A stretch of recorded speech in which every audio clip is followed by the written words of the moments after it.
evening, everyone. I call the August 12th, 2024 working session to order.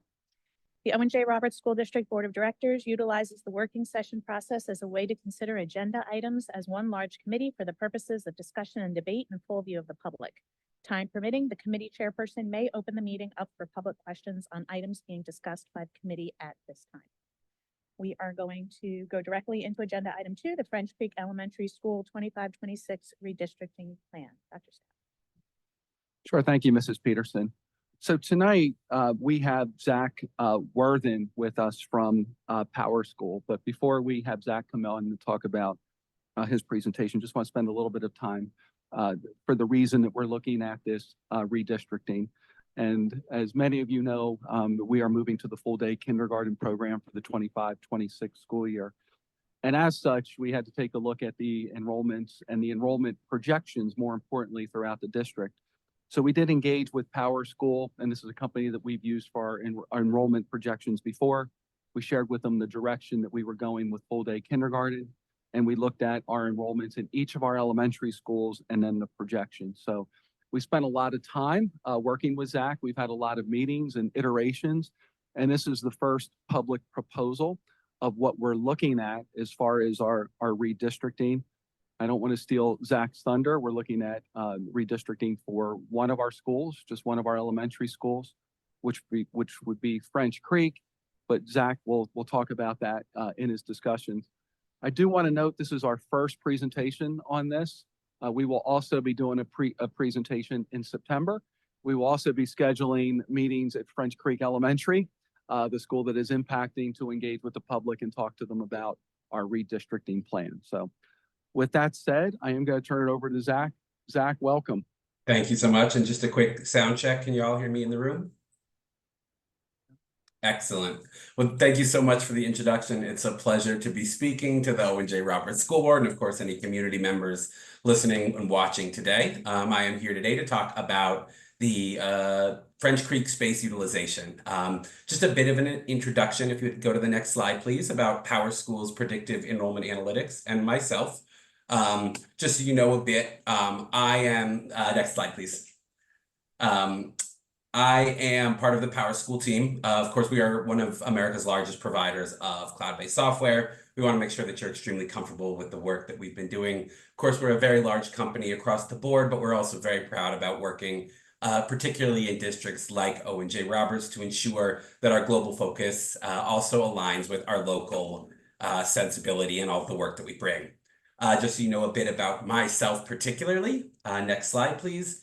My name is Zach Worthen, as you've heard. I do work with districts around the country on challenges like the ones you folks are facing today. We work with the predictive enrollment analytics tool, where we provide enrollment projections, mapping services, boundary enrollment analysis to districts who are navigating exactly the kind of questions that you folks are. How do you go about making smart, sensible decisions for your community, for your individual students, and the families that you serve? With that said, I am here today to talk to you guys about the French Creek enrollment capacity and how we've looked at solving challenges around its capacity given the rollout of full day kindergarten. What you're looking at right now is sort of the current state of your boundaries. These are your boundaries as they currently exist for your elementary schools. And as you do look at expanding that full day kindergarten in the French Creek Elementary building, there are significant capacity challenges to the size of the current enrollment catchment area in its current state. Additionally, East Vincent is facing some long-term enrollment crunches. We'll talk about why that is, having to do with some long-term residential development that's coming in the East Vincent community. But we do have some challenges that we want to be able to address in East Vincent's long-term enrollment as well. Additionally, the East Coventry building retains meaningful current space, sitting at about 70% enrollment capacity, both today and in the future, as we look at some of the ways in which we might attempt to solve that particular challenge.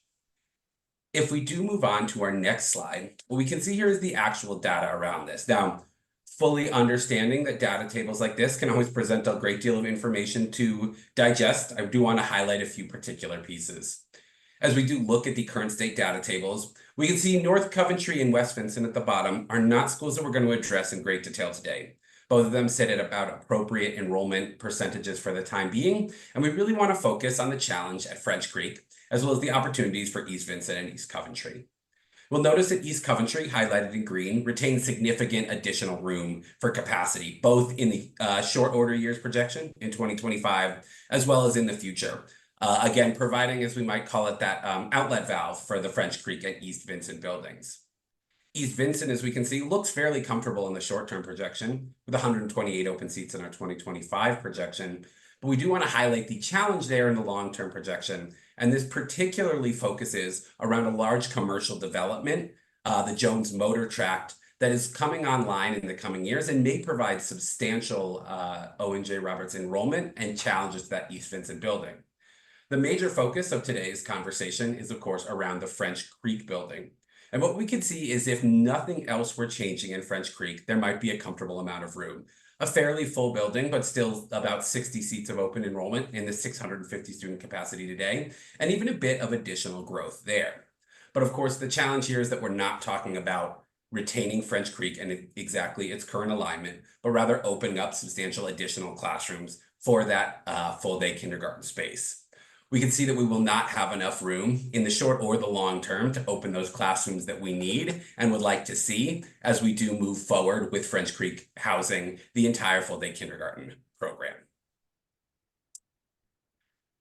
With that said, we were looking at all of our current information. We'd love to move on to, as was alluded to, sort of the process that we went through to go through our conversation today.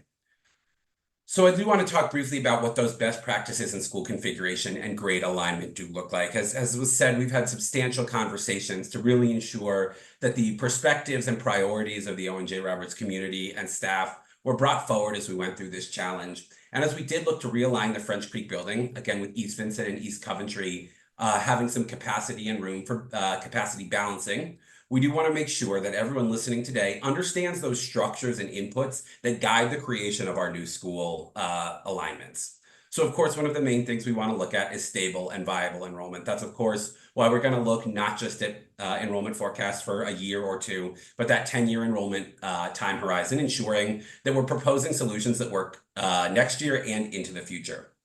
We do want to prioritize minimal disruption to existing schools, basically the principle that we don't want to change any schools that don't need change, and ensure that we can keep as many kids in the stable and consistent environments that they've been in before. Where we can, we of course want to respect community boundaries and history, right? We don't just want to, the classic line we always want to make sure is that those kids are, playing basketball in the front yard together. We don't want to send those kids to different schools. We want to, where we can, respect from a sort of natural and community-based understanding how those communities and the kids who attend them do fit together. We do want to create viable and also natural-looking boundaries. I think the human eye is probably pretty good at picking out some of those maps where things maybe don't look right. And of course, we want to ensure that those boundaries, where possible, fit some of those technical definitions of natural and compactness so that they don't have, things that follow strange patterns that don't look right to experts or to the general community at large. We do want to look at potential for efficiency of implementation. Now, of course, this is a bit of a longer term horizon and one where we're going to lean substantially on the Owen J. Roberts staff. But of course, we want to make sure that what we're proposing doesn't just work on a map, but is going to work for the actual buildings themselves. And of course, finally, we do want to ensure that we meet the educational needs of the student body and educational policies of your board and district leadership. Before we move on, were there any questions about any of the proposed pieces that we just addressed?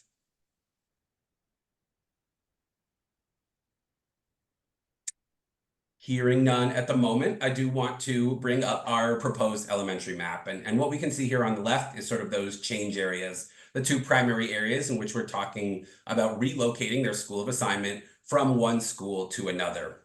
This map on the right is going to present that new boundary with those two pieces moved into the East Coventry boundary. Just a few pieces to note. What we can see here is the move of that large portion in the northeast corner of the French Creek boundary, adjacent to New Coventry Elementary, into East Coventry Elementary, moving that portion into East Coventry. That is the largest portion of the students who are being affected by this boundary change and will free up the amount of room at French Creek Elementary to allow, per staff planning, the room needed for those students.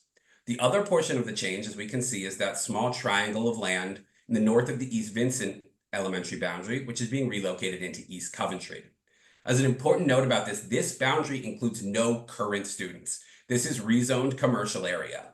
The challenge here is that if this, the Jones Motor Tract is built into the very large residential development that is planned for it, in the future, that would begin to tax and eventually fill to capacity the East Vincent structure. What we're doing here is reassigning those students to the Coventry building where there is room for them before any students or families are affected, so that, of course, the community, the boundaries and folks like that can go through the messaging and understanding of that. In essence, what we want to do here is just cut off a problem before it happens. Again, because of the capacity of the Coventry building, because of the need for capacity at French Creek, because of the potential challenges at East Vincent, this was the boundary alignment that we found in working with staff best met all of those criteria. Next slide, please. So we've just spoken through some of these, but again, this is really highlighting exactly why we made this particular change. We wanted to ensure that French Creek did in fact have the room for those full-day kindergarten.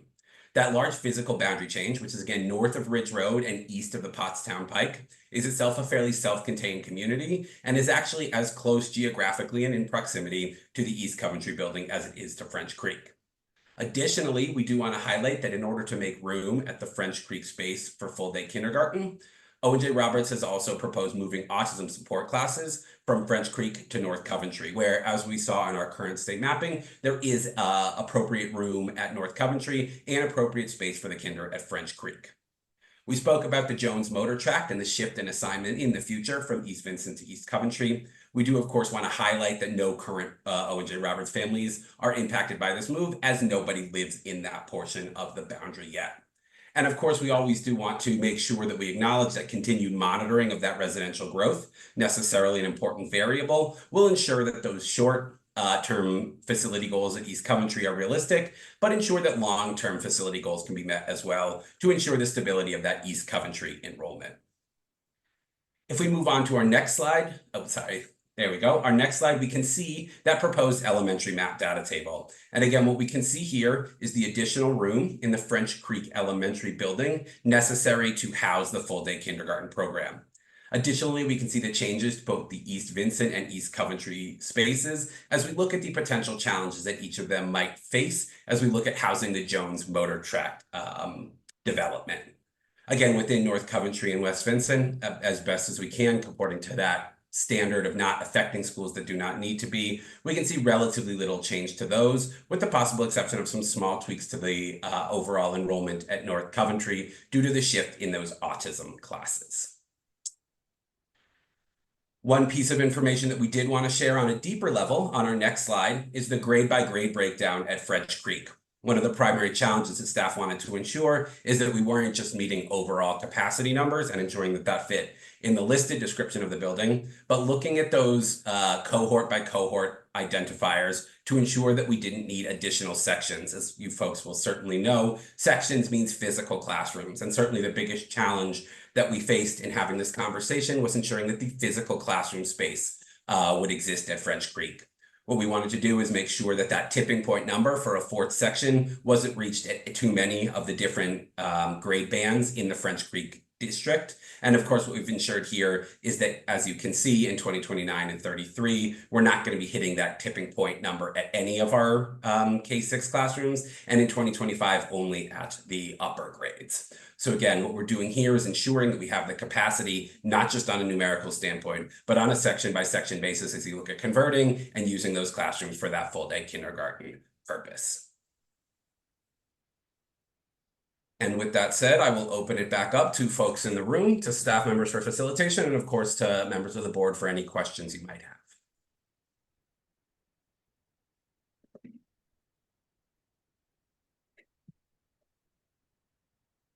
John Malzak here. So the current data for the 2029 projection for East Vincent is that there's only 7 open seats, right? I believe that, yes, that would be the current projection. And we think that's too low. And so when you go down to the new one, East Coventry only has 9 open seats. Isn't that correct? Kind of, is that? So there is a small, sure. Yeah, there is a small amount more room at East Coventry, even with the move in the position, but it is a fair call out that both schools may, and again, depending exactly what number we look for as that max capacity number, that there may be appetite for only reassigning perhaps a portion of the Jones Motor Tract. Again, this is a challenge that we like to, where possible, move and assign districts, or sorry, communities that will have that community-based feeling. It's our understanding of the Jones Motor Tract home area that as a fairly condensed size community, there's likely to be sort of that community feeling there. And as a place that sits directly between East Coventry and East Vincent, an assignment to either would be fairly normal or understood by those folks. The East Coventry building retains a small amount more room even after the inclusion of the Jones Motor Tract home, but of course we're only talking about a few students there. I guess I was thinking it the other way around, that the Jones Motor moving that entire thing while there are no students there made perfect sense, because the worst part about redistricting is always the upheaval in the community.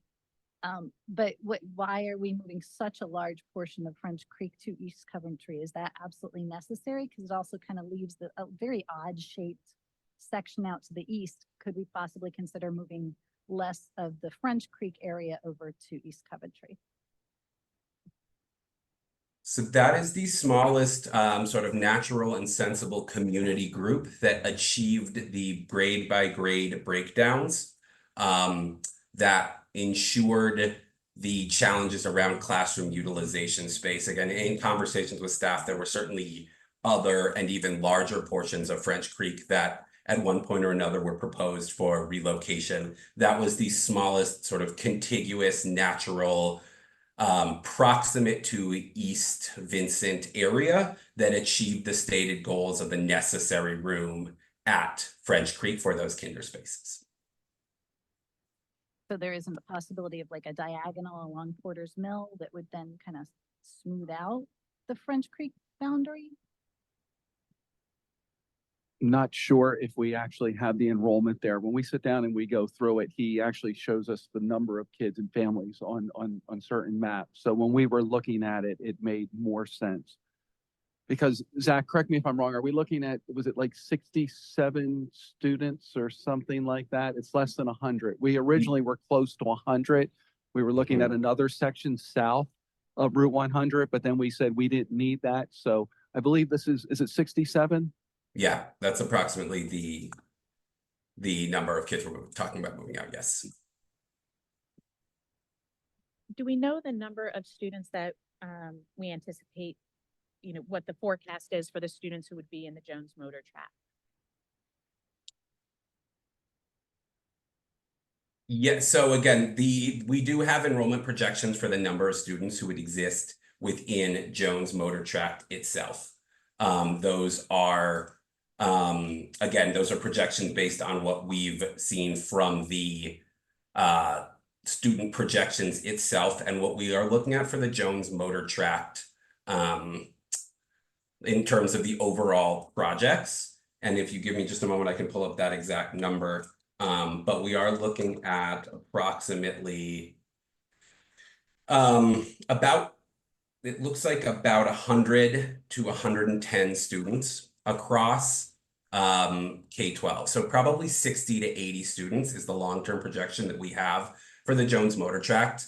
And those are based on the occupancy timeline. So those are coming online beginning as the project completes in 2026 and then phased in through 2028. So those 60 to 80 kids at the elementary school level. And when we can talk about the methodology of why that's a differentiator for our conservative versus our moderate study, but our expectation would be at the low end 60 and the high end 80 students occupying those between 2026 and 2028. And that's based on what the builder is currently. Type of housing, logistical longitudinal trends around the rest of the community. We're basing the time frame on what the builder is anticipating at this time. Yeah, so we have two different methodologies that we use with districts. When we have these facilities conversations, we tend to use our moderate, which is our more aggressive estimate to ensure that we're not setting up spaces that are too small for when those students arrive. We've also had conversations with staff and with folks like that about what we call our conservative piece, in which we do, I assume this is sort of what you're alluding to, take perhaps what we might consider a more realistic approach to occupancy. And that would be the same number of students, because we still expect the occupancy to be the same based on timelines, but over a longer timeline, which would give that implementation timeline effectively a year of extra time, that those occupancies would occur completed by 2029 instead of 2028. I will say I've been in East Vincent for 26 years, and they've been talking about putting houses there ever since I moved in. So if that was a true number, I'd be a little nervous about capacity at East Coventry, but I get your idea that, this is kind of the worst case scenario as far as numbers of students moving in. Best case scenario for funding, worst case for number of seats that you need, I suppose, is the way we could look at it. And of course, just, we present this information to staff in the yearly summaries. Of course, we do, go through, the Jones Motor Truck has been permitted. And of course, I don't have the same history with your community as you do, but we do pull those actual permits. And again, as is currently being held out, that is a project that, as we utilize our residential research methodology, would, for your staffing, enrollment, whatever those might be purposes, err on the side of assuming its completion as the developer holds those active permits. My question would be, why would we plan, and this is guest here, but just general, why would we plan for a shortfall in East Coventry based off projected numbers that may not come to fruition? Dr. John's point, would it be a better strategy to address the concern we know is coming in 25 with the plot that's moving from French Creek to North Coventry, and postpone a vote on redistricting the now currently non-student plot of land, right? And then address it when those families materialize more than that kind of hazy state there. And I'll certainly leave Is there a the, benefit oh, to yeah, doing it please. now versus later, I guess? That there's no students there, so redistricting now is super easy. That's my, I guess is my question. Is there a benefit to doing it now as opposed to later? Those students may never materialize, that we Right, may, if they never may be materialize, they never retirees that materialize. all move in there and don't want to have any more children. I I- don't know. I think it's to be as clear as possible to those who may be investing in that property. If I were purchasing a home there, I would prefer to know what school, if possible. If the intention is to at some point move that track, or we think that's the intention, me giving people as much information as early as possible. Our goal. Are there any economic impact to the district to redistricting it now versus later? And are there any ripples as far as other, like what does transportation look like if we make this move, or any other ripples that aren't called out here?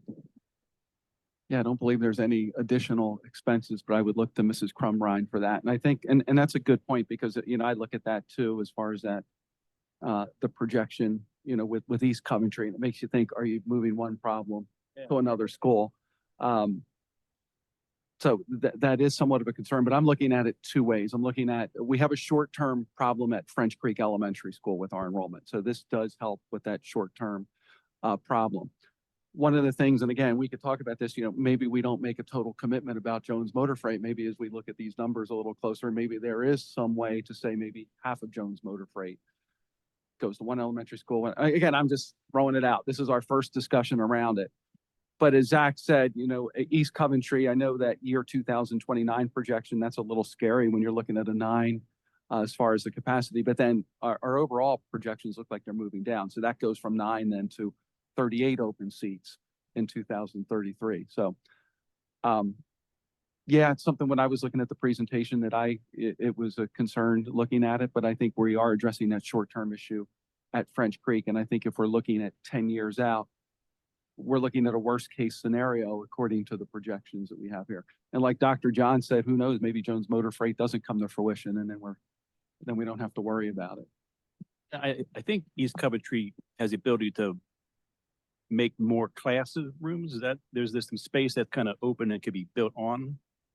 Yes, so when we constructed the East Coventry Elementary School, we can add 2 additional classrooms to the second floor without changing any of the infrastructure, any of the HVAC, and it would be much harder to do that at East Vincent. And that plot of land is really equidistant sort of to both schools. So transportation wouldn't be an issue either because it's really not far from either one of those elementary schools. As I understand it, East Coventry is the only building that has the ability to change its capacity. Correct. Easily is not a great term, but Right, with minimal, you could do it in a summer if you needed to, most likely, because all of the systems there are sized properly to accommodate that.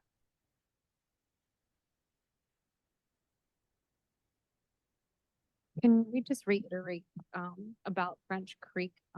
Because looking at the projected numbers, it doesn't look like East Vincent, like even for our current data tables.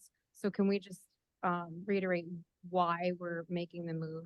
Like what we need in order to make full day kindergarten happen?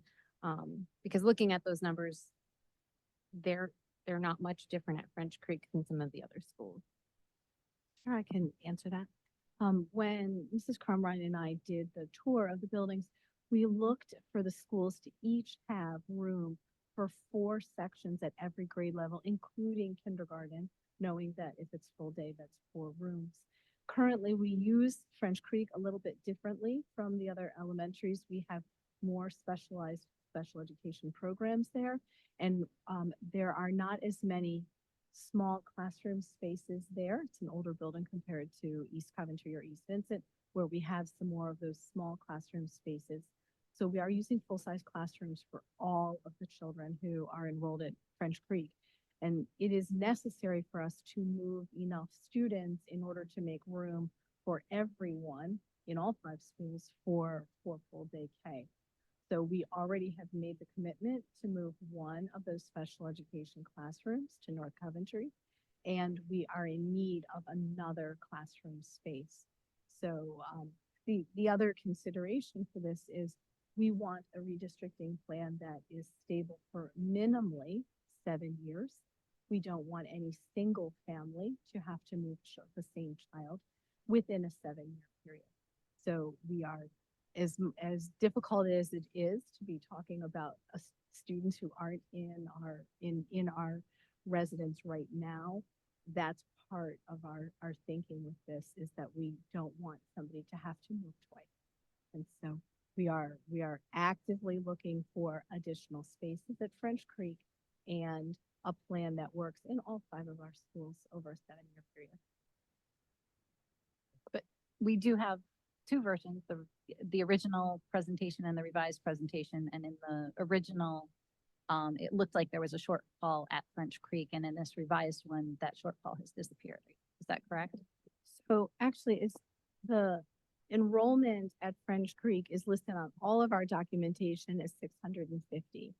We actually use that building differently because of the number of special education programs that are there.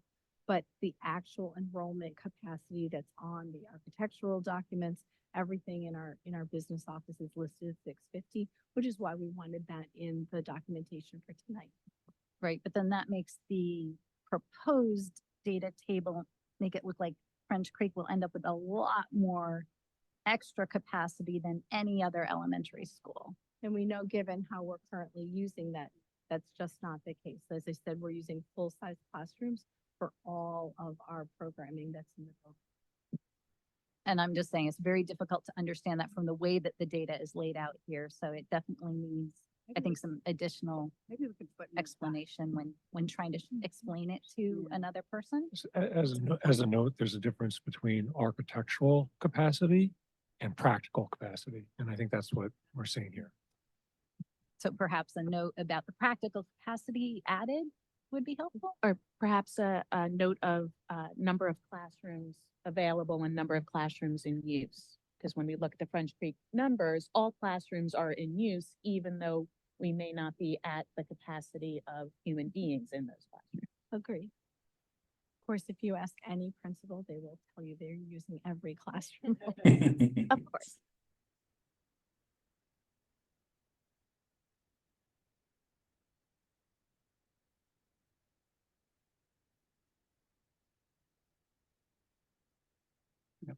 Any other questions for Zach or our team? And again, we'll be bringing this back again in September to talk about it at a work session as well, before we ask the board to take any action. Thank you. Thank you, Zach. Thank you so much. You guys have a great day. Thank you. Okay, so we are moving on to agenda item 3, which is 24-25 district goals. Thank you again, Mrs. Peterson. So we are, I am thrilled to be bringing our first draft of the goals to you in August. As I've said numerous times, my first year as superintendent, we approved them in November. I think last year we were in September, and now I think we're more in line where we should be. So this is the first iteration of our district goals, the draft. I know our board is well aware of this. We've made an effort to try and keep our overarching goals the same. We've done workshops with Judy Wilson, both with our administrative team and with our board, to try and streamline this process and really look at it as long-term types of things that we're trying to accomplish. So for tonight, we're going to use the same format that we've used before. I'm going to have members of my team talk about goals that are relevant in their area, and then we'll take feedback and input from the board. So with that said, we'll start first with Dr. Soter to talk about our student success goals. Thank you very much. So the student success goal is posted. I'll let you take a look at that. There's language in there regarding opportunities. And so when you're looking at sort of the specific goals related to this, this is why we revise and edit specific curriculum. There's information here about building support systems. You have heard us over the past 2 years talk about that MTSS program and initiative, and you'll hear that again from Dr. Bentman. And eliminating barriers. A good bit of this work is part of our Universal Design Learning Initiative, and we're in our 3rd year with that. So specifically, our student success goals involve, as we were just talking about, our preparation for our full day kindergarten. This is a way that we're broadening our opportunities. We've got about 3 dozen specific items that are on our working list to work through this year for planning that program. Everything from redistricting and providing space for the students, to the programs that we will be having, to the schedule, the teachers, all of that. Our initial staffing proposal this year was with our full day kindergarten in mind. You know that we have some full day kindergarten CLAMS positions, and those teachers will be assisting us in planning that program. We'll also be doing some bystander training for all faculty and office staff and paraprofessionals. This was one of the conversations that we had during our board workshop about eliminating barriers and providing opportunities for all students. We are in the process of working with the Chester County Intermediate Unit on having that training available for our faculty throughout the year, beginning in the fall. You know that this is the start of our 3rd year in the comprehensive plan, and as we had planned initially, we want to take a look at our mission, vision, and core values. This is also work that we would be doing in the fall.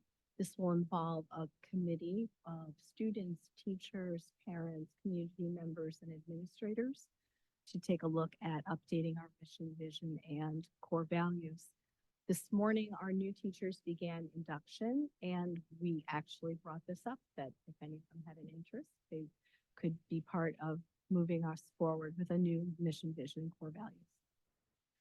We have ongoing projects in our curriculum cycle. The first one and the last one that are listed there are things that we are choosing to do. We know that the Department of Education will be providing a list of resources for school districts to use related to structured literacy. We anticipate that coming to us late in the fall, in December. So we won't be doing as very much with a pilot until the winter related to a new resource, but we do expect to be getting a list from the Department of Ed in late fall. We are working through our last year of the skills curriculum revision.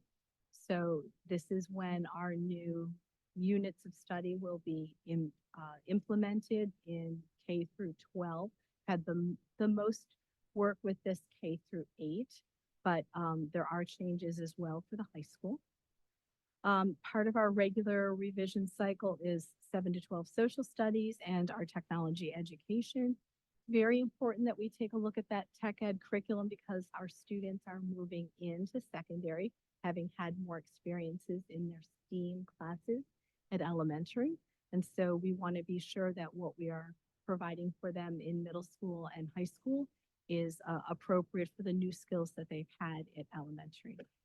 Lastly, we're trying to get a little bit of a jump start on our mathematics. The actual cycle for revision for mathematics is next year, but we want to take a very close look at the Algebra 1 sequence that's in grades 7 to 9, taking a look at the resources that we currently use for that, as well as potentially some additional supports for grade 1.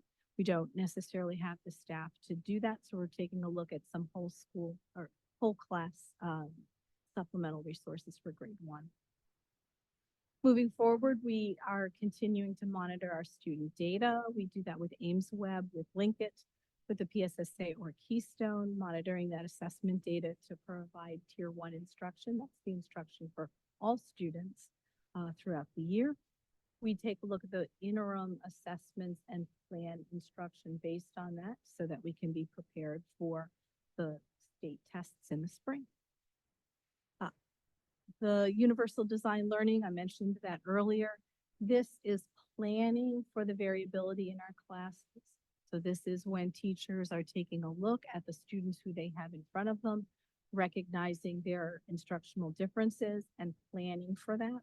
That's something that we can monitor when we are observing lessons, and that's something that we can see evidence of in a teacher's lesson.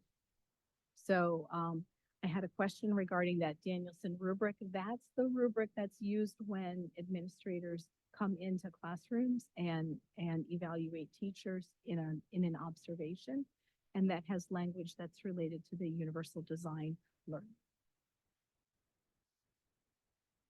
And I think we will just take questions as we go through each of the goals, but I just want to just talk about two things because although our goals remain the same, just want to demonstrate how we try and be responsive with our initiatives and our tasks, you know, just forming as we hear things from the community and we have discussions amongst our team and the board. You know, Dr. Soter talked about the bystander training. Well, that's a direct result of some of the town halls that we had last year and just hearing feedback from our community that we need to do a better job when we see things that are going on in schools that are inappropriate of preparing or training our staff how to respond in those situations. So again, we heard from families that have shared stories that things have happened and through they're not blaming staff, but just feel that maybe staff didn't have the proper training. So that's a priority for us this year that we get all of our staff through the bystander training. Also, Dr. Soter mentioned about the mission, vision, and core values. You know, we have a mission and vision statement that I would guess is probably about 20, 25 years old.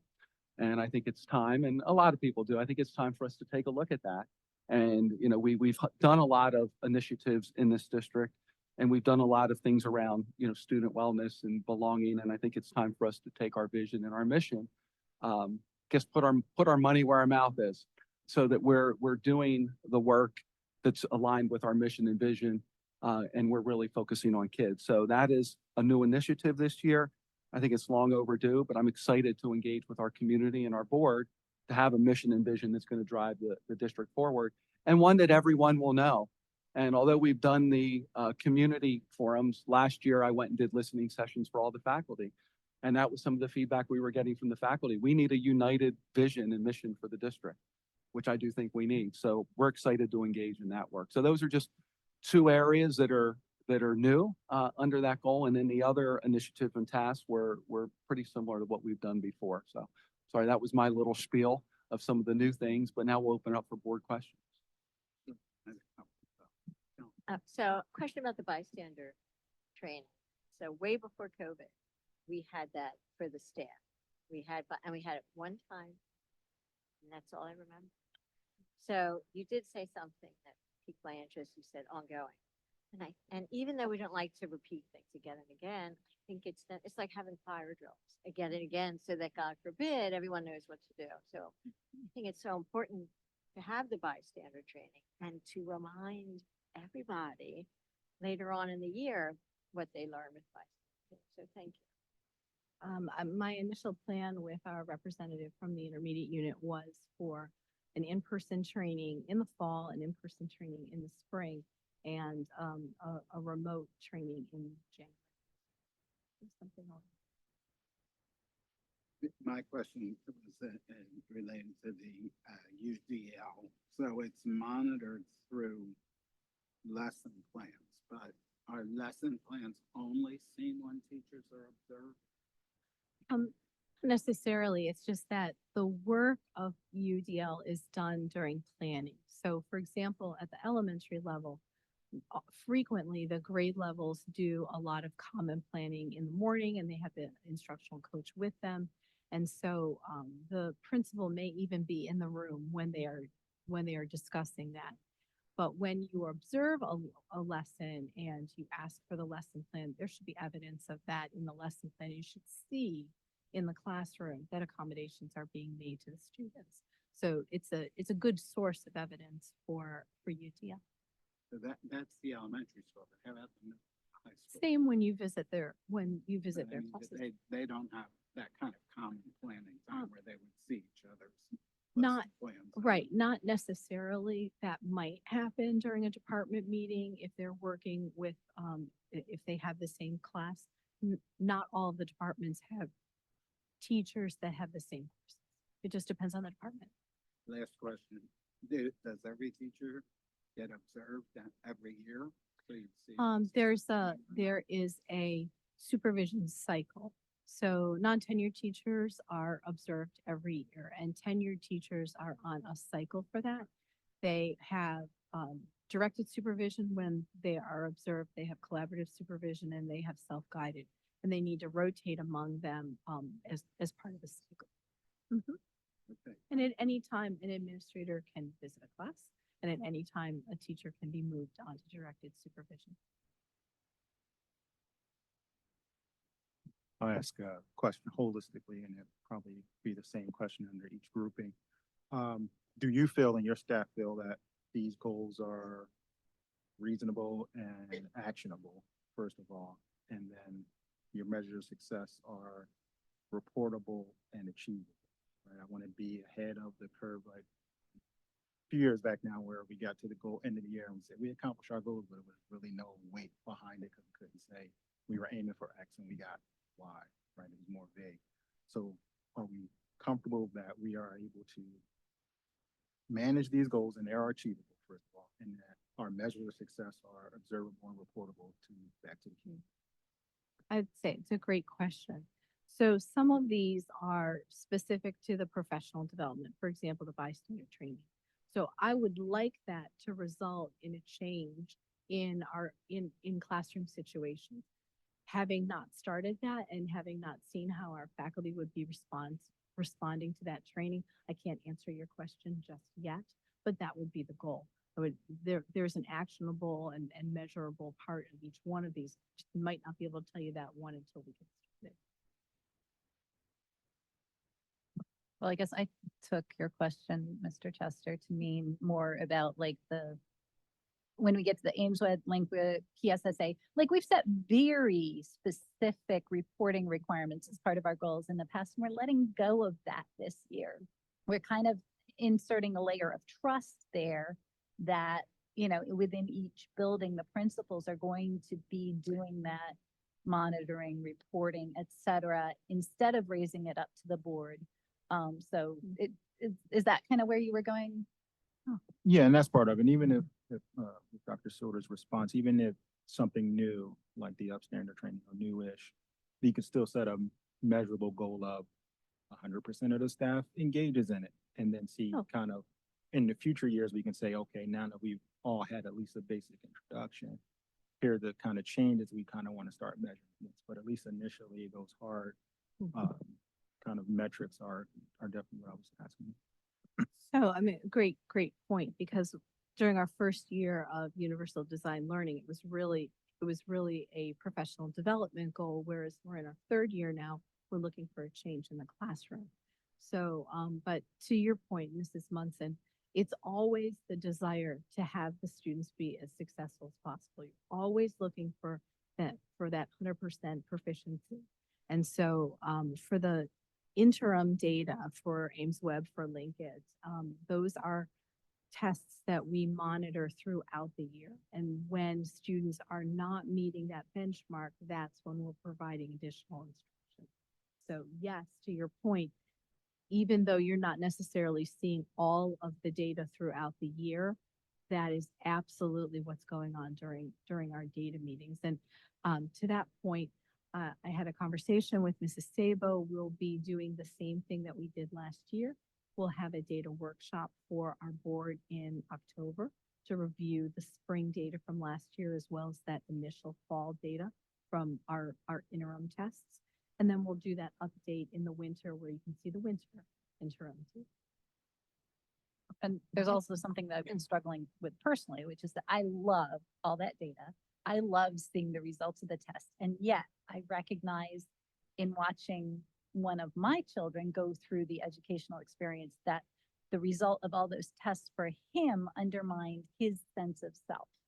And so I think as we're looking at, our mission, vision, core values, and how we're approaching the dignity and sense of self of our students, how can we maintain the high quality data and follow-ups without exposing that to the children in a way that makes them feel less because they know they're being tested all the time, because they feel like they're being judged? Like, is there some way that we can disconnect that so that it's still clear to them that they're still human beings of value, regardless of how they did on tests? So, I had similar questions when I was looking over these goals. So I went back the last few years just to kind of look at our goals previous years to what we're seeing now. If you look at our goals from last year, they're actually written almost identically. The things have changed, but we didn't set specific measurable, you will receive 80% for Ames Web at grade 5 or whatever. We didn't do that last year. If I remember correctly, we had this discussion too. We did that intentionally because of what you're talking about, because then you got into, are we measuring growth? Are we measuring the students who, had greater success? Because they're two very, very different things. Just because somebody can score an 98% doesn't mean we discount a child that scored 60 and now is scoring 80. That's a gigantic jump in growth. So when we removed those specific goals, and this is my opinion and from many conversations, we are able to look at a child in a more holistic way. When we set such specific goals, we are asking our administration and our district to only measure a small part. Now, do I think they actually do that? No, but we're opening up the door for them to measure much more about our kids than just a small piece. And I think we are getting a lot more information from them when we get our presentations and multiple presentations throughout the year to see that growth, to see how our kids are doing in a holistic way versus just, yes, we went from 98 to 99%. I see what you're saying, April, and I don't disagree, and I don't want to get that micro with it. That's why I started my question with holistically. What I want to get ahead of is when it comes to goal review season, and you say, we accomplished all 6 of these goals. The next thing I would like to see is, this is exactly how we accomplished those 6 goals, right? Like, is that achievable? Not some vagary that's like, we threw it out there and maybe people did it and we don't know, right? So it doesn't need to be a hard number like an 80% or anything like that, but just something that is achievable that we can then show proof of how the district accomplished that goal is kind of more where I'm going. So I would say if we looked at our results from last year, as Ms. Sabo said, a lot of the language was similar in these goals to as they were last year. And if you look at the results, I think they gave a holistic review of where we had successes and where we still had challenges. Sure. And I guess my question is, I want to keep that trend going. So does Dr. Soder and her staff feel as though they're in a good place to keep that trend going? Not that, you know, we may have let one slip through that is a little vague, or if your team and you are Right. comfortable that you're in a position where these are good goals that are achievable and measurable, then kudos. I just want to make sure we leave space for that acknowledgement. I guess. Thank you for asking. Yes, I do think these are good goals.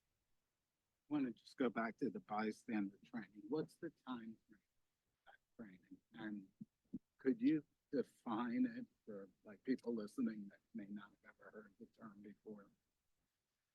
Sure. So our timeline for this would be to have our administrative team have this training in the early part of fall, either in September or October, and then 3 sessions for our faculty. We're really looking for our faculty to have language to use when they see student interactions that they believe to be inappropriate. And so to take a look at discriminatory harassment that's going on in hallways, in classrooms, in school settings, and to offer language for our faculty. That's what we're looking for them to do. And so I'm working with the TAC team at the intermediate unit to, as I say, provide an in-person session in the fall and the spring, and then something remote in the winter. Out of curiosity, I'm sure there's a cost associated with that training because there's a cost associated with everything. This is commercial society. I'm happy to share that because this particular training comes out of the tax services, that's something that is not an additional cost for the intermediate unit. Excellent. I asked that question because while school is a significant part of our community, it's just still a part of the community. Is it possible that this is a training, maybe even just in handout flyer, PDF form that we could share with the community at large? I mean, people need to be fine upstanders and bystanders at large, not just in school. I certainly can ask what their capability would be for something beyond the school. I would like to, I think I've mentioned, I'd like to actually see it taken further to in-person, offering in-person training for our community members who want to engage, and for families and parents who would like to be a part of it, that I think that's something we could, I'll ask. as we move through this year. And to Beth's point about, I'm sorry, Ms. Chava Fuller's point about repetition, I know I get exposed to a lot of training as part of my company, but I still get new things out of it every time that I engage in one of those types of trainings, where you talk about different situations and how to react and how to handle things, because I think, as I change the way that I think, I'm capable of different responses. And so the repetition over multiple years is helpful. And I don't think we should just plan this as a 2024, 2025 thing. I think we should try to keep this. Great point. And I just finished all my annual trainings at work as well. So also year over year, what you need to be aware of changes and it's updated, right? So you gotta be aware of that. So is this bystander training only for adults? Or do the kids also get some? This specific training is for the adults. Just for the, okay, maybe down the Well, line. not to steal Dr. Bentman's thunder, but when he gets to his goals, he's going to talk about a training program we're going to be doing with high school students and more importantly, getting feedback from our high school students that will help guide us to see what we need to do with our students as well. And when we say for all faculty, office staff and paraprofessionals, does this include anybody else that is hired by the district, not just? We originally in our first version didn't even have office staff in there, and having some conversations, we needed that. We've also had conversations around coaches, advisors that are not staff members. So all of our staff members will get these, but how do we get our coaches? So I've had some initial conversations with Dr. Cuthbert. We don't have that planned out yet, so I didn't put that in the goals, but it would be our intention to look at that and see how we could get that done. Transportation department, bus drivers, where I imagine a lot of incidents take place. A lot of it happens on the bus, so we would be looking at that as well. Okay. All right. Dr. Bentman.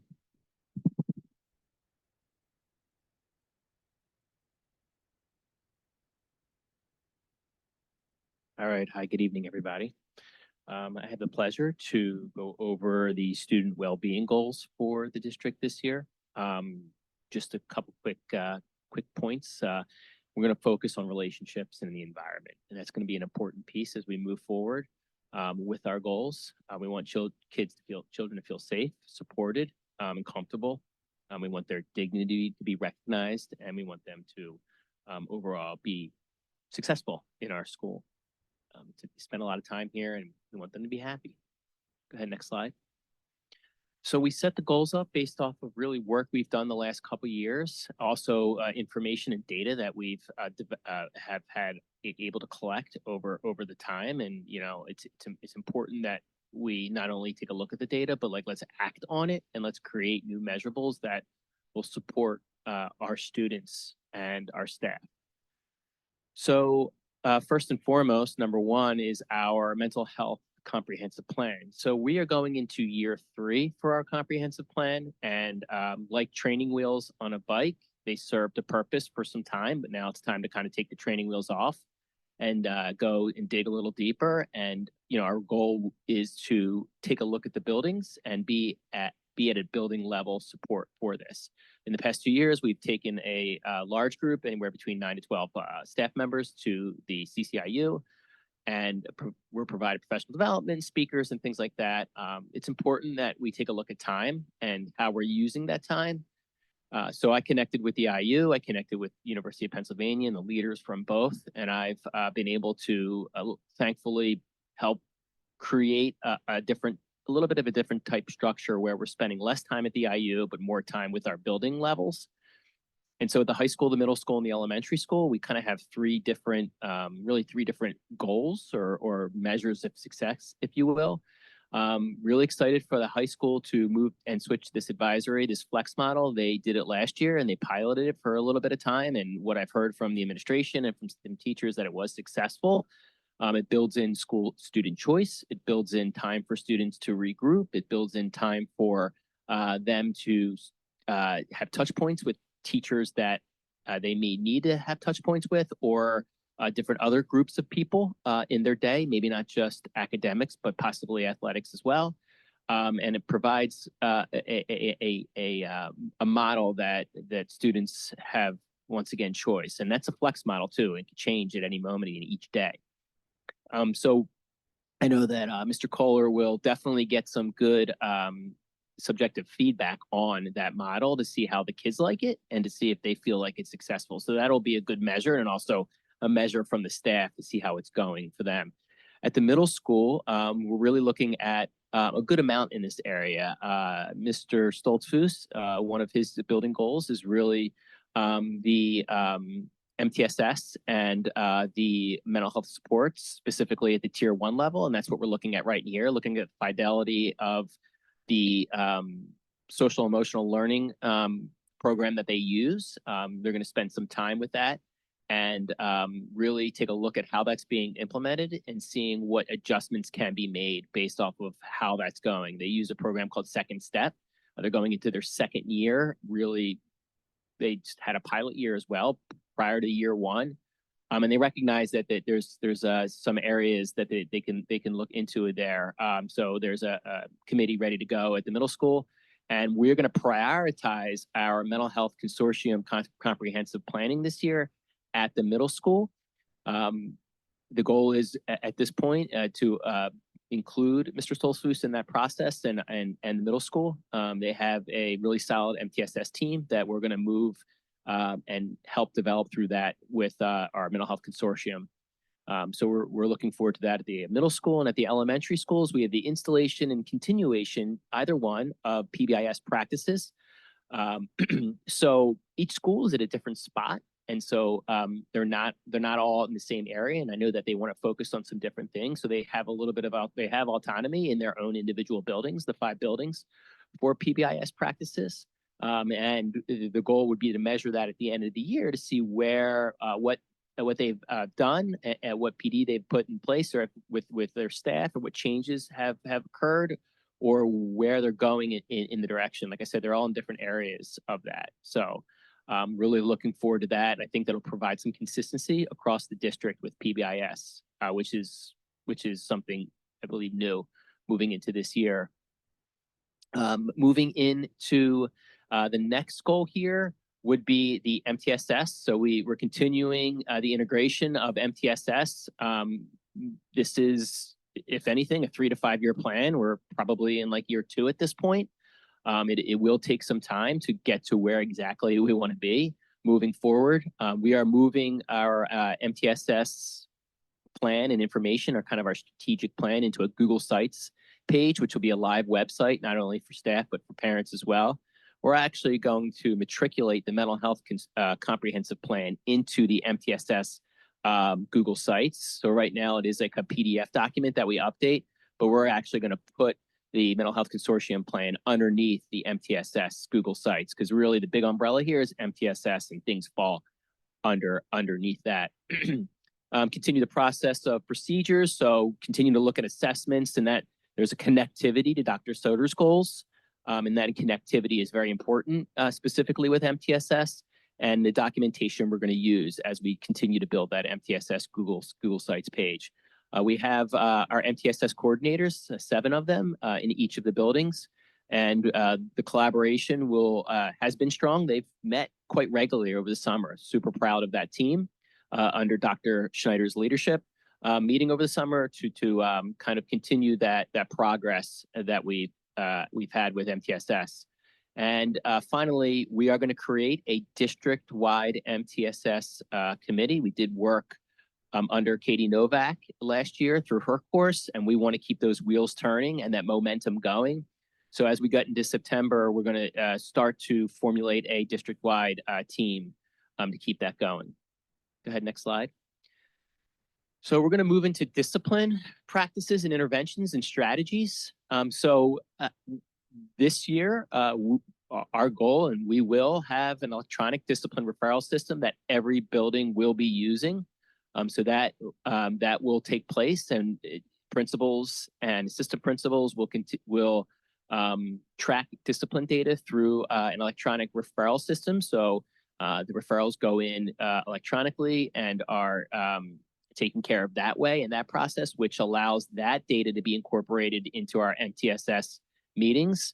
So that data will be part of data meetings and MTSS meetings. They are now, but kind of regularly, they will be a part of that. We're going to go ahead and add a question. So when we looked at the discipline data over the end of the year and the beginning of the year last year and throughout the year, we noticed, and we continuously talked about, how it's so important that students are connected to one adult in the building.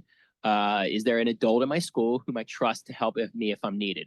And so if we're going to talk the talk, let's walk the walk. And we want to make sure we want to look in to see where this data is, meaning how kids are connecting with adults in the school. This question is not on any type of measurement or instrument that we use right now with K-12. There's questions that might be connected, but not bluntly as it is written up there. So we're going to add that. We'll do that 3 times a year. And schools use that data to connect with students based off of how that data shakes out. We're going to have suspension data review meetings with myself at the elementary and secondary levels on a continuous basis. I do meet with the elementary principals and I do meet with the secondary principals, and talking about those that data on a regular basis throughout the year. It's something that I haven't done at my level with building principals. So I wanted to include that within that line. And I know Dr. Stout has thorough conversations with the principals as well. And so that conversation will help the continuance of talking about suspension data. Middle school will implement proactive discipline measures. They have things in place that they're going to try some new things. So it's kind of a reset for them at this kind of level. Some of the things that they're going to initiate will be behavior contracts, accountability projects, kind of before, during, and after, so the students can be very introspective about what they're doing. They developed a handbook for some discipline things, specifically in school suspension. Think, reflect, restore activities, and they are going to incorporate some incentives with students that there could be a positive piece to discipline. So if they maybe receive, let's say, 2 detentions, the first detention goes very well. they're very compliant. They do what they are asked to do with some of these restorative practices and accountability pieces, then may be able to negate the second detention. So we want to build those incentives in. And then last is what I feel is a pretty comprehensive at this point with everything they're doing at the middle school, professional development model with restorative practices. So we are going to contract out with Jen Williams. Jen wrote a book called Peacekeepers. She's actually a community member, so we're pretty fortunate to have her as part of our community. And we are going to train a group of staff members in fundamentals of restorative practices. It's a 2 full day training, and there's going to be coaching involved, like we always talk about. And I hear from our people that we can provide, and going back to professional development, and Dr. Soder talked about we can provide as much professional development as we want, but if you add coaching into that professional development, which we do, because we have coaches in each of the buildings right now, academic coaches, we provide coaching within that professional development. I believe it'll have a kind of a stick process, so it'll stick easier with what we're doing, and it'll provide teachers with the support they need or they want to carry out maybe new learnings and implementations with their students. So Jen will be doing some coaching as well with that process. And so we're also going to train the administrators and the school counselors in restorative justice conferencing. So that's more of a high level with students. And that's why those two groups are going to be involved with that. So I'm really excited about what Jen is going to provide. And she is, I do want to give her a shout out because she has given us quite the deal on this training, and we're getting the training at a very, very good price. So we're excited about the restorative justice practice training. And the goal is for year 2, which would be 25, 26. I don't want to get ahead of myself, but then to push it out to more staff members in year 2. And something else I'm really excited about is our last and not least, our school spirit program at the high school. So this is a program through the Department of Justice. Actually learned about this through Dr. Stout, who has experience with it. They've evolved and changed over the years, but they've helped several local school districts in this area and in other areas. They're really twofold. They come in and help when something serious may have happened, but they also provide more proactive approaches as well. So there's some reactive stuff that they do, and then there's some proactive stuff. So what we're going to do is Mr. Kohler and I have been working on planning this. Mr. Kohler and I will take the lead, and then he will take the lead at the building level and be the kind of advisor for the school spirit program. But the first piece to that is a really good comprehensive full day with different groups of students to talk about kind of issue identification, issue prioritization, solutions, and then ongoing Spirit Council meetings throughout the year, which will be advised by Mr. Kohler. And I'm thankful that he's going to take the lead on this as the building principal and work through this process with Spirit. We're going to see how it goes and see what tweaks we need to make. You know, there's a possibility that we might be able to use some of the learnings and bring it down to the middle school. It's not middle school approved. This is a high school program, but we got a lot of smart people in this district, and we can do some good things if we have like a good roadmap. So I'm hoping this provides a good roadmap for that program. So I'm really excited about that.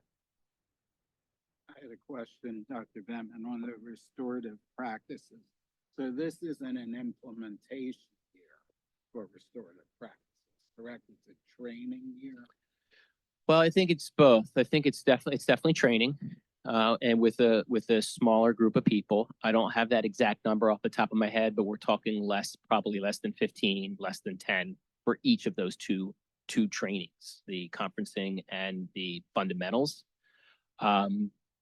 We would then bring in the train the trainer model, and the train the trainer model would allow us to work with some teacher leaders at the middle school to go through the train the trainer model and then train the rest of the staff. You have a very large staff there. You know, you have over 65 people, and then a total you have over 80. And you know, at this point, that's a heavy lift. So we first need to get our building, a small group or smaller group of building, staff trained. But we're gonna have them implement the restorative practices, and that's where the coaching comes in. So it's a smaller amount, but, kind of both.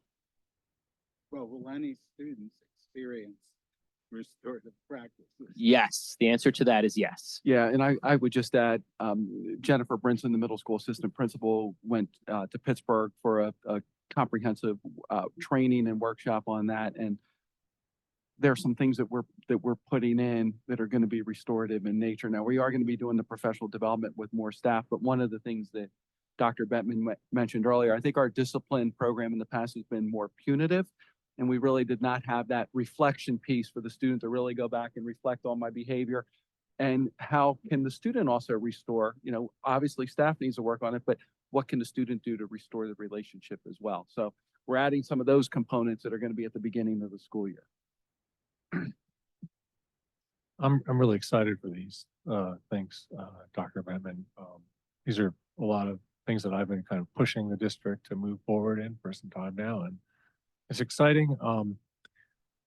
I would like to request that, you know, as we're going through these initiatives, if we can maybe plot some anecdotal stories or vignettes of situations, because a lot of times when you look at the data, it's really hard to get like a feel for it. And if, you know, you could give us some examples, you know, throughout the next year of, oh, we had a student and, you know, I don't know, he was getting in fights with teachers and kids, and then we put him through this process, and, you know, he learned something, and then the next day he, you know, helped a kid that fell down, or like whatever, you know, some kind of like anecdotal stories, I think would really help paint this picture along with, you know, the data. Because I'm sure that, you know, the data is going to lag a little bit too, as we're slowly implementing this thing. You know, we're not going to change everything overnight, but we want to see that shift. But I think that would be Yeah, and I think it's positive reinforcement. And I think that's important too, when we've talked about, especially looking at discipline data, it's not necessarily a desire of the board to see those numbers shift. If that only means we're not disciplining, right? That it's not the intention that those numbers go completely away. It's that, you know, kids are given the opportunity to continue to grow within the schools and not be removed from the environment, and not seeing an artificial shift to those numbers. And I think what Mr. Hermanos is asking for is, as part of seeing those numbers is, you know, we may not have that immediate shift, and that may not exactly be what we're looking for, but knowing that we are, even if it's, you know, individual student successes, are having those individual student successes as part of the goal reporting. I definitely am interested in seeing what comes of this practice. I'm curious though, I will ask you to put your predictive hat on a little bit. You were trying to avoid that. But you identify specifically the middle school here. I know we have a lot of challenges at the middle school when it comes to discipline. In future years, maybe year two, whatever, again, asking you to predict a bit, will that restorative practices follow those students? I would hate for a student who benefits from restorative practice in middle school to no longer have that resource just because they moved to the high school, or conversely, they tell a friend about it, like, hey, I know you might have done something, but this really helped me, and then that friend doesn't have access to it because they matriculated or whatever. Yeah, it's a great question. That would be the goal. We start different initiatives at different times. And with this, we just happen to be starting it at the middle school. I think you could start it at any point in the continuum. It's always good to start as early as possible. We all know that, but through conversations and through taking a look at some things and conversations with the administration, that ended up being the best spot at this point. But yeah, that would be the goal. We want students to have that resource. And I'll just ask my holistic question again when I'm drilling down too deep. Do you feel, are you comfortable that they're measurable, actionable, and achievable? Yes. So a lot of these, including the curriculum, well, I shouldn't say a lot. I see one goal in the curriculum and one within, not curriculum, student well-being and student success have the special education supervisors on them. I feel like I want to see more special education representation when these conversations are being held. Because I look at discipline and not seeing somebody with a special education background being at the table at the forefront. Um, uh, that, that I think would go very far because it's a very different perspective sometimes when we talk about our students with disabilities. But I feel like there should be representation at quite a few of these, especially under the student well-being. And then I don't see any also for under like UDL, which would be a great place to have representation for special ed. So just something to think about when we look at who's beginning this and the things we're talking about in the very beginning, representing certain groups of kids with people that have experience with them, I think would be very good to have in the room. Sure, it's a great point. I'll definitely add special ed supervisors to the discipline goal. Yep. And then the other one would be the spirit. Sounds awesome. It's very excited. I looked into it a little bit more. I think it sounds like a great program. Is there representation for a student group for kids with disabilities? Yeah, it's a great question. So our goal here is to move the needle. We can take this many different directions and have different student groups. We're focusing on race. With that being said, not one student is solely representing one area. So a student that is white, or a student that is Black, or a student that is Hispanic might be a student with a disability, might be a student with a GIP, might be a student that is in ELD services, might be a student who experienced homelessness, might be a student who needs extra support for Title I. So as Mr. Kohler and I take a look at the group, it's a process because the goal is to get students that want to be a part of that. And we are going to try to create a very diverse student group as we go through that process. I hear you, and I know the bystander training and such too, I understand what you're saying about race, but I can tell you as a parent of special education student, I will want to see representation of special ed students in both of those things, because I can tell you my child has been a part of these things also, where things are said, done, that people need training, people need coaching. So I want to make sure that we're representing multiple minority groups within the district when we're talking about what to do and how to handle situations and some struggles and problems that they might be facing. Yeah, students will be represented. And just to clarify, Mrs. Sabo, you said both. What do you mean by both? Do you mean spirit? Spirit and bystander training. I understand. Okay. So for the spirit, these students are self-identifying, right? So you're not saying, we need students of a certain ilk to represent populations, right? These are self-identifying students because, to your point, you want students who want to be involved, right? So Correct. Kind of both. Kind of both. So Okay. so there has to be a process to it. You just Right. can't. Yeah, it's impossible not to have a process. right. So I believe the last time that Mr. Kohler and I spoke, we have a Google Doc that we're going to share with students to gain their interest in this. But we definitely want students who are white, students who are Hispanic, students that are Black, or students that might be other. So that's, we definitely want representation from all the groups. Right, and I would imagine that the racial and ethnicity thing is the primary focus area, but other issues can definitely be brought to light on that student, like student special needs or whatever the case may be. Yes, sir. Yeah. What type of authority might not be the right word, but what can this spirit actually change? Like, what can they do? What are they empowered to actually do? Brad, I'll talk a little bit about this. As Brad mentioned, I do have some experience with this in my former days when I was a high school principal. We had a pretty significant issue. Brad said sometimes you go into it because there's an issue that you need to go into it with, and sometimes you just move into it. I would say at O&J, it's a little bit of both. We've heard some stories that show that we need to be doing this work, but I'm going to knock on something here and say we haven't had that major incident that has thrown us into this.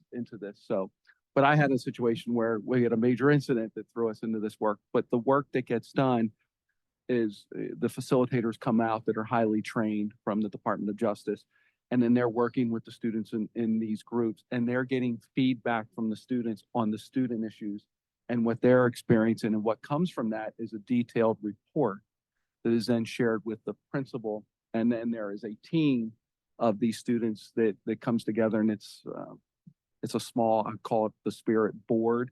And they're like an advisory group with the principal, and they have regular meetings with the principal to make sure that we're following the plan, but then are there any new things? What are they seeing? Are things improving? So it's a really good program. We'll get some detailed student feedback that'll be driving this work. I think the thing to keep in mind is a program like this is only as good as the administrators and the principals who want to be committed to doing the work. And the fact that we are doing this work as not part of an incident, to me, is indicative that we have adult leaders in the community who want to empower the students, help them do the work. So I think this is the right approach for us at this time, because the conversation hopefully will be student-led with the adult support to action.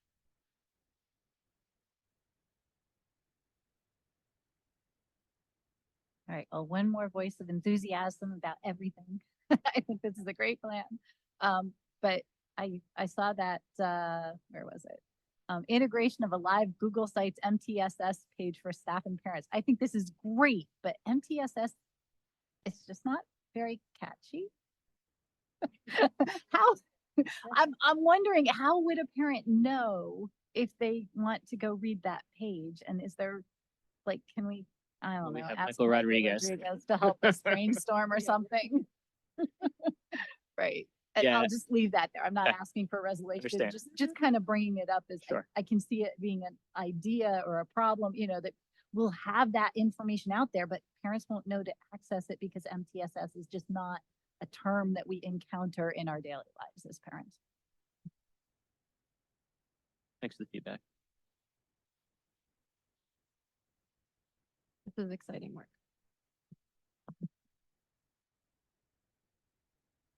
One more question about the Spirit program.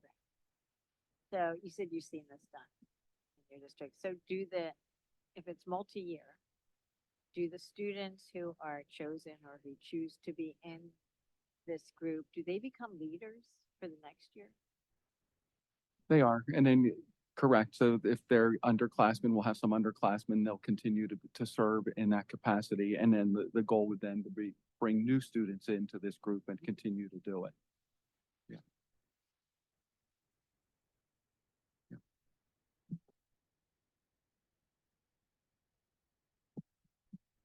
All right, next, well, Mrs. Crumrine, yours is normally the easy one.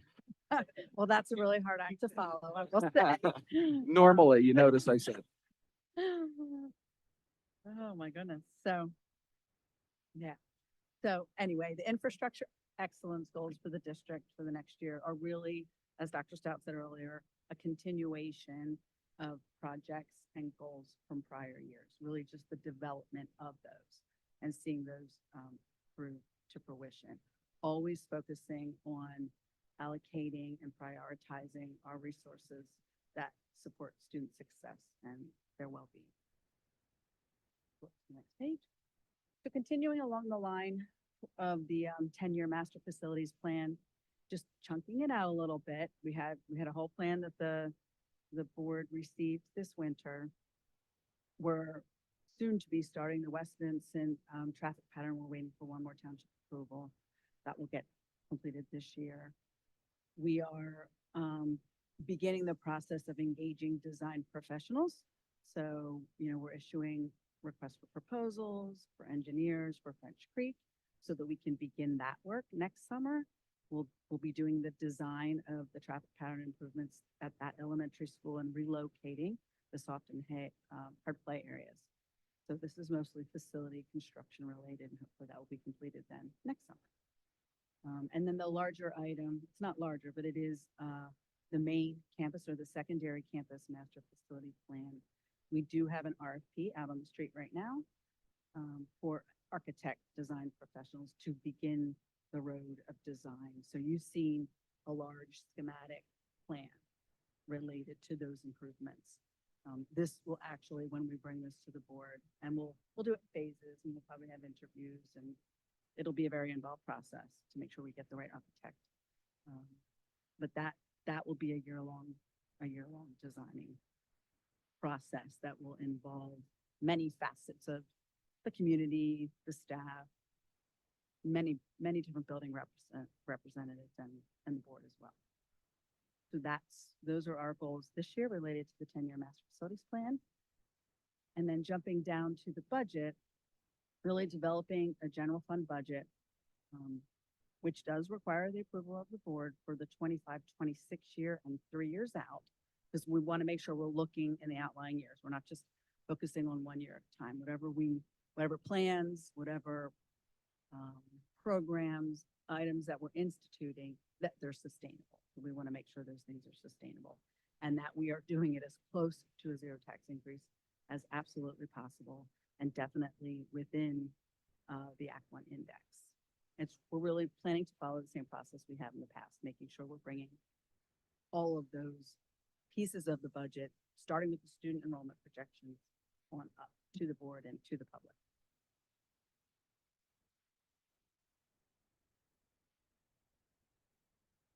Does anybody have any questions or anything else? Same question to you. Is it achievable? It seems pretty straightforward, but I'll What ask. happened? Depends on what everybody wants. The way that we have it laid out, yes, I do believe that it is, because we have been planning for this for a very long time. So we've taken a lot of the intermediary steps and planning that is needed to go along with, for example, the full day K that we're implementing, the change in school start. We've been planning for these things for some time now.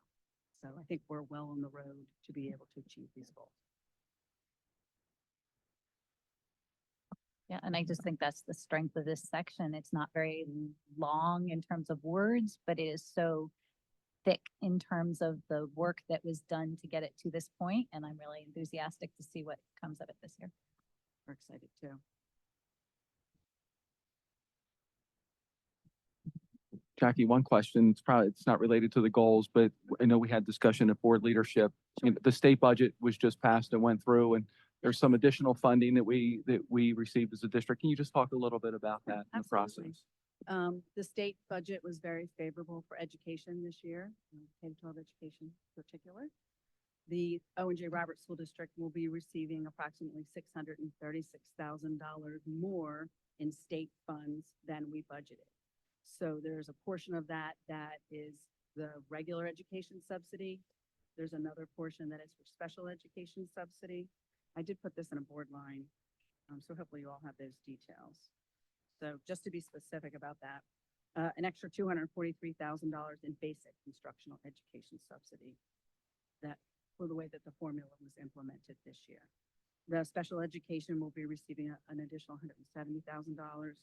The cyber charter tuition reimbursement, this is not a lot of money, but it is a step in the right direction. So we haven't received any funding to help support the cyber charter school tuition payments that we make for our students to attend other schools. So we're receiving about $177,000 to offset the many millions that we spend, but it is really, it acknowledges that the state and PDE recognizes that there's some inadequacy in the way that brick and mortar charter schools are funded versus cyber. So hopefully that will continue to grow and help offset, because we know that cyber charter schools, there's no infrastructure. So they can't cost as much to operate and run as a brick and mortar cyber school. And then we also received $45,000 for the piece from PCCD. So that makes up the $637,000 that we'll be receiving in addition to what was budgeted for the year. And to put that 177,000 on cyber charter reimbursement, when Mrs. Carmine and I met with representatives from PDE this year, we asked for about $1 million. So while we're very happy with 177, the formula we had been advocating for would have been closer to $1 million for the district, but unfortunately. Ask for 2 million Ask next for year. 2 Thank you. Do my best. Any additional questions for Mrs. When do we get that money? Kermit? Well, that's always a good question. So now that it's approved, we haven't seen any of that yet, Right. but they will let us know and they spread the money out throughout the year in their payments to us. So it'll be spread out in our regular subsidy, monthly subsidy payments. There's no way we can change any of our budget that we've already passed because we don't know when the funding's gonna be coming for this year. So, but we can plan more accordingly then for next year. Correct. So Okay. what I would suggest is, barring the 177,000, because that's gonna be direct reimbursement on charter, cyber charter tuition, and our enrollment will go up and down. So we have to see where that lands. But for the other items, I would say we watch the budget to actual numbers and we see where our budget is coming in regards to inflation. Because I will share with you, inflation is still here and it is higher in some areas than we have projected in our budget. I'm hoping it all levels out. But if there is any excess, I would suggest that we reserve that and use it then to offset, minimize the next year's tax increase. We really have to get through the year to see where we are. Right, and I'm sure we'll have someone in the public who will ask, well, if you're getting all this money, can we have that as a rebate to the taxpayers? And so generally the answer is no, because of that budget cycle, we really need to use it in the next Right, year. we need to see where we land with our current budget, you know, the ups and downs, but we can reserve the excess. And we have done that in the past to help balance our budget and minimize that. And as Mrs. Sabo said, we actually don't have the money in hand. No, we don't. No. Not right now. So we can't post date a check then, is what you're telling Yeah, me? correct. Okay. Correct. Still pay your taxes. Okay, so, I'm gonna pause here for just a moment, as I see we have, someone in the audience that I want to give them an opportunity to ask a question or make a comment at this time, because we've gone over a lot of information, before we head into, our final section on LNP. But I wanted to give you the opportunity now, since you've been waiting so patiently. Hi, Dana Chaffone, East Vincent Township. I would just mention Jones Motors. I know it's a long time. But they are in their final plan approval stages and the big holdup was the sewer treatment plant had to be expanded and they just signed the deal in February, I think, of this year. So that was kind of what was holding that up. Also, that there's supposed to be commercial in there as well. It was approved for commercial mixed use, so 35 of those acres is gonna potentially have commercial. So, you know, I'm assuming with the redistricting that you're looking at like traffic patterns and there's no outlet from that development onto Bridge Street. It's all onto 724. So, you know, it's gonna be kind of harrowing there. I don't know if they're adding a traffic light or not, but I think it's coming and it's like, how many, 366 houses. So I just wanted to ask about the budget, what you just mentioned. I know we don't have the money in hand, but so what you're talking about is if that money does come to, you know, come into the budget, your policy though takes any overages and puts that towards the capital plan. I forget what policy that is. So are you saying we would waive similar to what we did during COVID where we used it to offset any? Sure. Yes, what we would do is make sure we're looking at our budget to actual numbers. Mhm. And then before we take, the excess that we budget to go over, we would make sure we would reserve that in fund balance. Okay. In order to keep there in fund balance because the operating budget closes out every year and then apply it to the next year's budget. Okay. So there's nothing that's planned as far as, I forget what you said the total amount was, Jackie, 637,000. So there's nothing that we can plan or that we would look at, you know, we wanted to increase this funding for this program or that program. We're not in a position to do that at this point. Not yet. We don't have the money in hand. Now, keep in mind, 45,000 of it was through PCCD and that security, so that we have already applied for. And I would take that cyber charter funding out of that mix, but the 343 and the other, what was 170, yes, for sure. I would I wouldn't just automatically go spend it on something else. My advice would be to reserve and then see where we are with the inflation, Right. you know. at And the end of the potentially year, for see what next the year. accounting for it is, and then potentially use it for next year, which we have done. Okay. And then my last question is about the bystander training. You had mentioned like discrimination type incidents. What about just inappropriate behavior? Sexual misconduct, innuendo. My daughter's in 5th grade and there's, obviously are some things that have come up. So is this a broader program than just discrimination? Also with the disabilities, she is in the MTSS program and certainly kids have said things. Why don't you go back to, MTSS?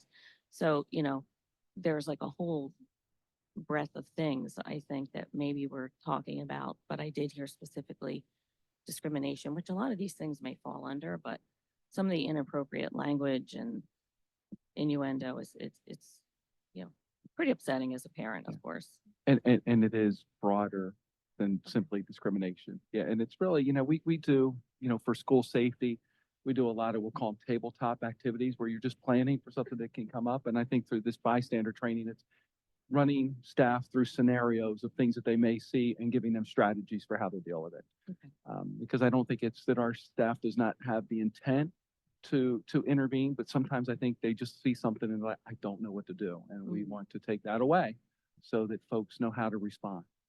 Okay, great. Thank you. Thanks for the time. Thank you. Okay, we're gonna move on to L&P. Ms. Munson. All right, so we have 1, 2, 3, 4, 5, 6 policies up for review, and I know they look like exciting topics, but the wording changes are extremely minimal. So hopefully you all got a chance to look through them.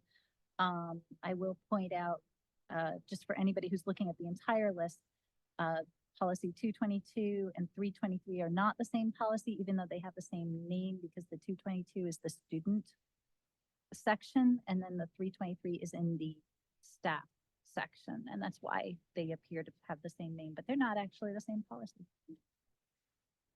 So, Dr. Bettman? So we could start out, most of this policy change, or a lot of it, is the changes to Act 33, which tweaked and changed some school code language based off of Office of Safe Schools in Pennsylvania, so PDE, Department of Education, and moving many of those assigned responsibilities to the School Safety and Security Committee, which operates under the Pennsylvania Commission on Crime and Delinquency. So it's a lot of like code and changes to that. But if we start off with policy 218, student discipline, there's some minor changes to that based off of those school code things that I just talked about. Did designate, the change from building principal and the addition to, or a designate? Am I saying that right? Yes. Yep. Did that come from a change in PDE or is that our language? That came from a change from Pennsylvania School Board Association. PSBA. PSBA, sorry. In our case, in implementation of that, would that person have a level of training that we would expect our principals who would be providing some amount of discipline with, can you talk about who in our building that might be, and would they have that same level of training? Absolutely. So first and foremost, you would assistant principals would be obviously a number one point. Number two would be any special education supervisor has that training and it sometimes would fill in or is in the building when principals aren't there, assistant principals aren't there. Myself, for example, or any other district admin that may be in the building. And then obviously we have one dean at the middle school who actually has a cert, admin cert, so she as well.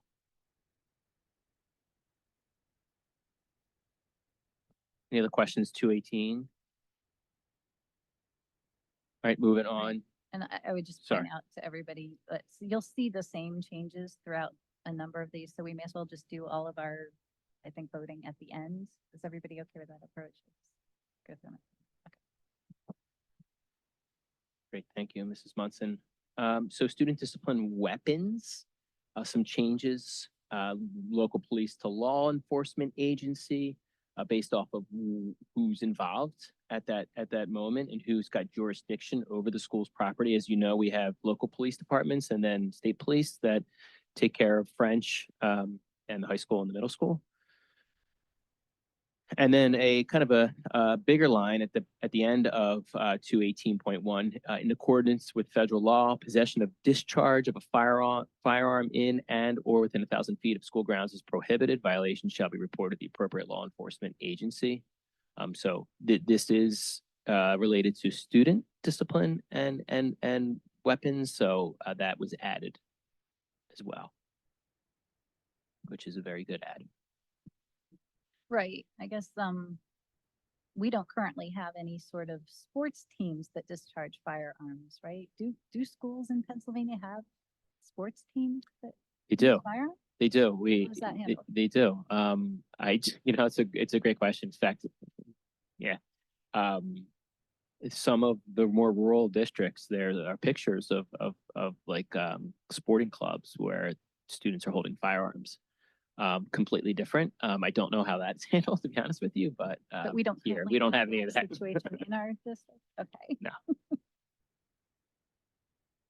Yeah, I assume that they would have to go off-site. So if somebody wanted to form a riflery club, then their advisor would have to have something set up with a non-school location.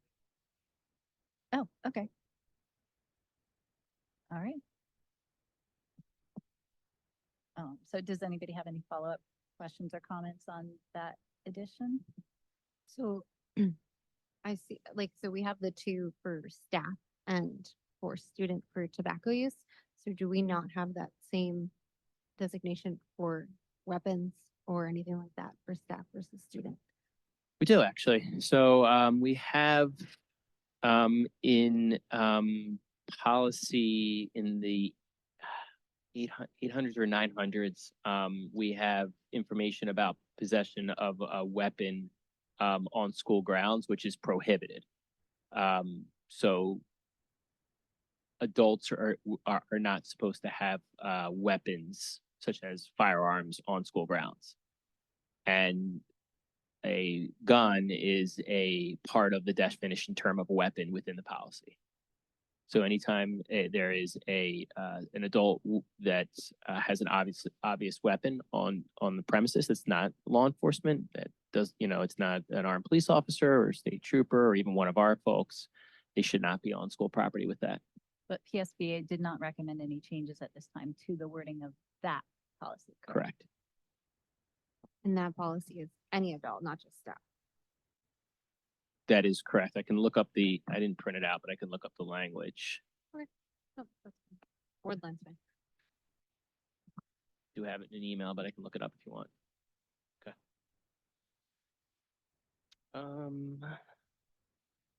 Okay, so on to, give me a second, please. 218, nope. Yeah. Yeah, 218.2. Terroristic threat. Terroristic threats. So same of the similar language as well. I actually changed page 2, second to last paragraph, back to Mrs. Peterson's question with building principal. So I changed from superintendent to building principal because the superintendent wouldn't be contacting the parent or guardian. That would be the building principal. Obviously, superintendent is very aware and is involved step by step, but when it comes to parent contact, that's building principal. Right, so the superintendent being changed to building principal, was the word superintendent in ours or just the PSBA recommended wording? It was not recommended by PSBA, but I changed it to building principal. As I read I'm that. just trying to remember what our old one Oh, looked like. superintendent. So our old one did say superintendent, but that's not what we've been following. It has been Correct. building principal. Yes. Okay. So even though, I mean, I consider this to be a pretty substantial threat, we don't then elevate that to communication with the parents by who's calling. It just, Yeah, the principal does the communication. Now, obviously, if it, when it goes to the next level for expulsion, depending on what happens, then Brad or I get involved at that point, but the principal is the one that has the contact, the initial contact. Dr. Bentman, there's one more instance in that paragraph that says superintendent. The last line of the paragraph says the superintendent shall document attempts made to reach parent guardian. Should that be changed to building principal as well? Good point.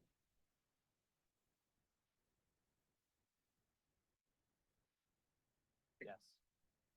And that was Mrs. Chevelle Fuller. I just said it out loud. Thank you, Ms. Chevelle Fuller. So when we do our voting on that one, we'll call that out as a modification. Thank you. Yeah, the last one can remain superintendent because there's also superintendent is still maintained in reporting incidents to the general population. That is correct. It's just the building principal when we're reaching out to a specific parent or guardian of a student directly involved, right? That's correct. The superintendent has final sign off on any, on the report at the end of the year through the Pennsylvania Department of Education. That's why that remains. So yeah, just one change of the word superintendent to building principal in that second to last paragraph.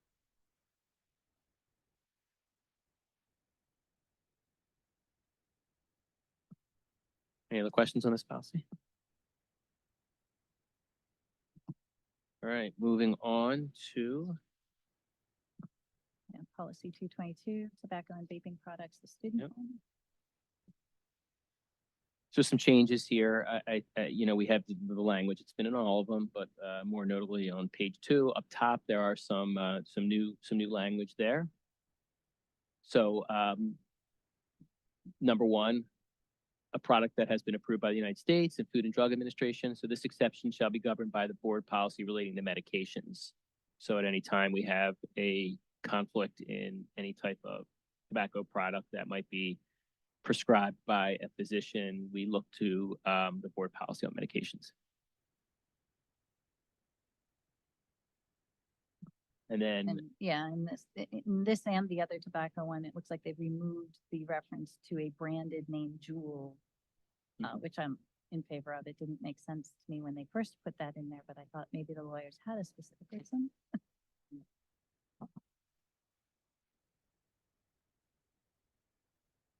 any questions about this policy?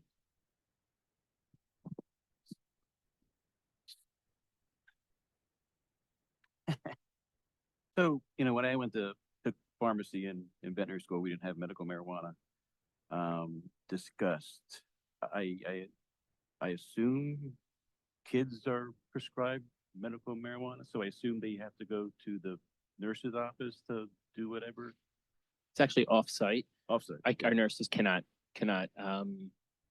give students medical marijuana that's prescribed by a doctor. So the parent would have to pick the child up, do it off-site, and bring the child back.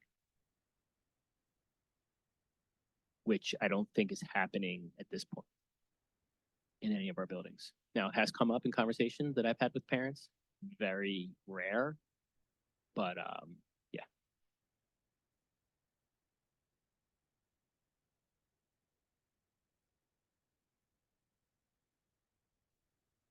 Okay, moving on to policy 227, controlled substance and paraphernalia. Am I right, Mrs. Munson? Okay. Correct.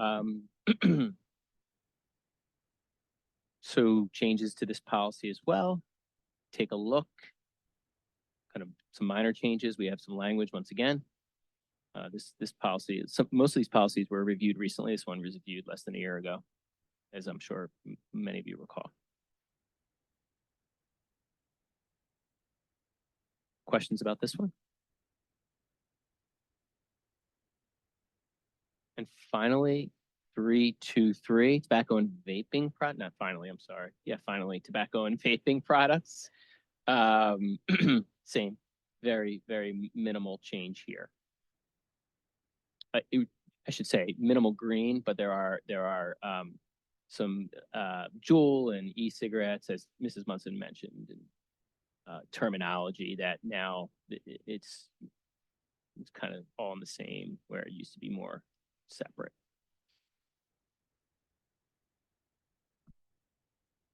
Right. So does anybody have any questions on any of the changes in any of those policies? I would just add, I'm glad to see that catch-all number 12 because there are new substances introduced maybe every week that would fit under, but wouldn't necessarily be something you'd be able to define or name yet, until it appears. Right, so, they did take out state law defines the term. And, yeah, overall, I think the wording in most of these cases is really an improvement. It's clarification. Back to your question, Mrs. Sabo, the statement in policy 904, there's an attachment with rules against the policy or towards the policy. And the statement is someone who possesses or uses weapons or dangerous devices prohibited by the district. So a firearm or gun would be considered under that definition. All right, so committee members, just as a reminder, are Ms. Sabo, Ms. Evans, and Mr. Hermanos. So Do we have to go over policy 223, or are we putting that because it's the same as 2022? oh, I thought we did go over We did. 323. Didn't we just do controlled substances? Oh. And then we did the tobacco? Oh, sorry. Oh, we can go over 323 again if you need it. Riveting. All right. So basically, all we need out of the committee is a motion to send it to the entire board for first reading and a second. So for item 4.01, policy 218, student discipline, do I have a motion to move to the full board? So moved. Second. Thank you. That was Mr. Hermanos and Ms. Sabo. For 4.02, policy 218.1 weapons, do I have a motion to move it to the full board? So moved. Second. Thank you. For policy 4.03, I'm sorry, section 4.03, policy 218.2, terroristic threats, do I have a motion to move to the full board? So moved. Second. Have to make note of the change in the, Oh, superintendent. Was that terroristic threats? Thank you. was that Okay. terroristic threats, right? It was So in with- terroristic, with an yeah, amendment. so, would you care to change your motion to amend? To move the- as amended. Move as amended, thank you. Second. All right. For section 4.04, policy 222, tobacco and vaping products. So moved. Second. And section 4.05, policy 227, controlled substances paraphernalia, may I have a motion. So moved. Second. And for That's it. section 4.06, policy 323, tobacco and vaping products, may I have a motion? So moved. Second. All right, so that was Mr. Harmonos and Ms. Sabo for all of them for motion and second. And I call the LNP Policy Committee meeting to an end. Thank you, Mrs. Sabo. Oh, wait, unless we Oh, have. I'm sorry, commu- Mrs. Munson. Did we have, I forgot to ask, had any community comments?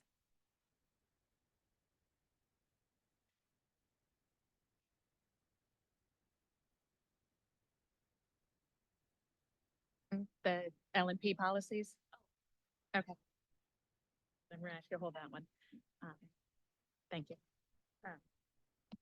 You're done. Okay. With that, I think. Let me turn the page on my book. Then we are done. Thank you very much. The board will be meeting an executive session for this